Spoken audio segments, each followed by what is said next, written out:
ഇന്നലെ ഞാൻ ബിഗിനേഴ്സിന് ഹെൽപ്ഫുൾ ആവുന്ന ഒരു വീഡിയോ പോസ്റ്റ് ചെയ്തപ്പോൾ എനിക്കൊരു ആർട്ടിസ്റ്റ് മെസ്സേജ് അയച്ചതാണിത്. ഇതിലാൾ പറയുന്നത് ആളുടെ ഹാൻഡ് കോൺസും നെയിൽ കോൺസും ഇപ്പോൾ യൂസ് ചെയ്ത് ആദ്യമൊക്കെ നല്ല സ്റ്റെയിൻ ഉണ്ടായി, ഇപ്പോൾ യൂസ് ചെയ്തിട്ട് സ്റ്റെയിൻ വരുന്നില്ല എന്നുള്ളതാണ്. നെയിൽ കോൺസിൽ സ്റ്റെയിൻ വരാത്തതിൻ്റെ മെയിൻ കാരണം കൂടുതൽ ആർട്ടിസ്റ്റുകൾക്ക് പറ്റുന്ന ഒരു തെറ്റാണ്. നമ്മൾ ഇൻഗ്രീഡിയൻസ് മെൽറ്റായിട്ട് അതിൻ്റെ ആവിവെള്ളമാണ് നമ്മൾ ഈ മൈദപ്പൊടിയൊക്കെ ഇട്ട് മിക്സ്ചറായിട്ട് എടുക്കുന്നത്. ചില സമയത്ത് ഈ ആവിവെള്ളത്തിലേക്ക് നമ്മുടെ ഇൻഗ്രീഡിയൻസ് മെൽറ്റ് ആകുമ്പോഴുള്ളൊരു ലിക്വിഡിൽ ഒരു തിക്ക് ലിക്വിഡ് അതും ഈ ആവി വെള്ളത്തിലേക്ക് ചാടാറുണ്ട്. ഇങ്ങനെ മെയിൻലി സംഭവിക്കുന്നത് എന്താണെന്ന് വെച്ച് കഴിഞ്ഞാൽ നമ്മളിപ്പോൾ ചെറിയ പാത്രത്തിലേക്ക് കൂടുതൽ എമൗണ്ട് മെൽറ്റ് ആവാൻ വയ്ക്കുമ്പോഴാണ്. അതങ്ങനെ ഒരിക്കലും ചെയ്യരുത്. ചെറിയ പാത്രമാണെങ്കിൽ നിങ്ങൾ കുറച്ച് എമൗണ്ട് ഇൻഗ്രീഡിയൻസ് ആഡ് ചെയ്യുക, വലിയ പാത്രമാണെങ്കിൽ അതിനനുസരിച്ച് നിങ്ങൾ കൂടുതൽ എമൗണ്ട് മിക്സ്ചർ ആഡ് ചെയ്യുക.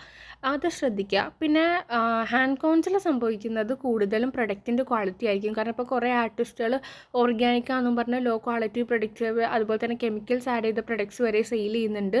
സോ നിങ്ങളതെല്ലാം ചെക്ക് ചെയ്തിട്ട് വാങ്ങാൻ നോക്കുക പ്രൊഡക്ട്സ് എല്ലാം. കാരണം നമ്മൾ പ്രാക്ടീസ് കോൺ ഉണ്ടാക്കുമ്പോൾ ഹെന്ന പൗഡർ മാത്രം യൂസ് ചെയ്തുണ്ടാക്കില്ലേ, അപ്പോൾ തന്നെ അത്യാവശ്യം നല്ല ക്വാളിറ്റിയുള്ള പൗഡറാണ് യൂസ് ചെയ്യണമെങ്കിൽ നമുക്ക് നല്ലൊരു സ്റ്റെയിൻ കിട്ടാറുണ്ട്. സോ ഹാൻഡ് കോൺസിൽ പറ്റിയേക്കുന്നത് മിക്കവാറും നിങ്ങൾ പ്രൊഡക്റ്റിൻ്റെ ഇഷ്യൂ ആയിരിക്കാം. നമ്മൾ റേറ്റ് കുറച്ച് കാണുമ്പോൾ അങ്ങോട്ട് ഒരു ചായവുണ്ടല്ലോ. സോ എല്ലാവരും അത് ശ്രദ്ധിക്കുക. Thank you for watching.